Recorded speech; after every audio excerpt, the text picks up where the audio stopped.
umaga. Nakita ko pala si Sir Johnny kanina. May kasamang bagong babae. Saan mo pa kasi nakuha yung babae? Dissenting babae si Shane. Dissenting bang babaeng papatol sa isang lalaki na dalawa na ang asawa? Tama na, ha? Ano naman ang gusto ninyong dalawa? Kumuha ang asawa ninyo ng kasing edad ninyo.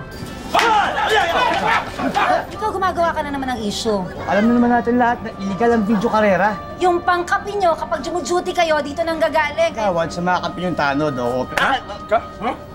Tinulak-tulak mo tong tanod ko eh. Ay, gago yung tanod mo ka. Binastos si Salud. Doon na sa barangay Paliwan. Ba't mo sasama?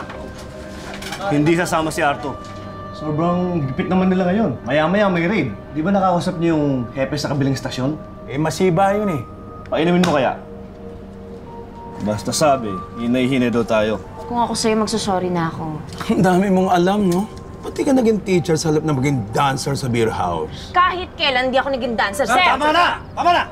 Yun lang niya ako nasigawan dahil lang sa isang babae. Eh naku, basta tayo ha. Magkasundo tayong dalawa. Dapat, ang trato mo sa mga asawa mo, pantay-pantay. Tsaka pala, yung singilin ng tubig, huwag mo na kasi kasuhin. Bakit? Sinong maniningil? Yung ilaw, nasa iyo pa naman ah! Ang dami kaya hindi nagbabayad ng ilaw. Bro! Ano ba kailangan mo? Mahal mo sa kuryente! Sige, tuloy niyan! Lagot ka sa akin!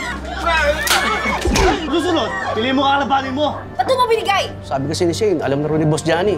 Lumabas ka dyan! Ay! Mukha mo, napipiga na ako sa'yo, ha? Dumabay ka? Ha? Ano?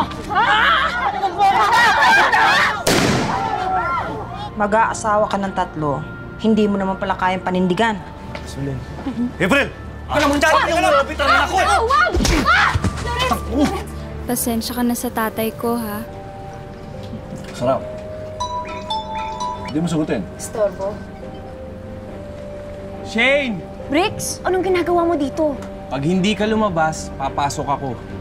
Ano ba problema mo? Nakita ni Arthur! May kasama ang lalaki! Sinungaling yung baklang yon. Pupunta, tawagin sinungaling kaibigan ko ah! Ano? Nakita mo ba mismo? Hindi po, Nay. Ba't ka naniwala? Ay!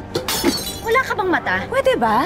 Bakit kasi nandito ka? Asawa ko rin ang asawa niyo. Pwede po. Tama na muna away. Tingnan mo ang ginawa niya sa damit ko. Di palitan mo. Hindi yun ang problema, yung mancha. May court order na and final executory. So, ibig sabihin, pumayag kayo na i-demolish ang sitio Kamkam ng ganun-ganun lang? Sino ba may kakayahan dito sa atin bumili at magbayad ng lupa? Magkano ba kinita mo sa pagbenta sa amin? Hindi ako bentador at hindi ko kayo pinagkaperahan. Hindi katulad ng pamilya mo. Talaga? Talaga!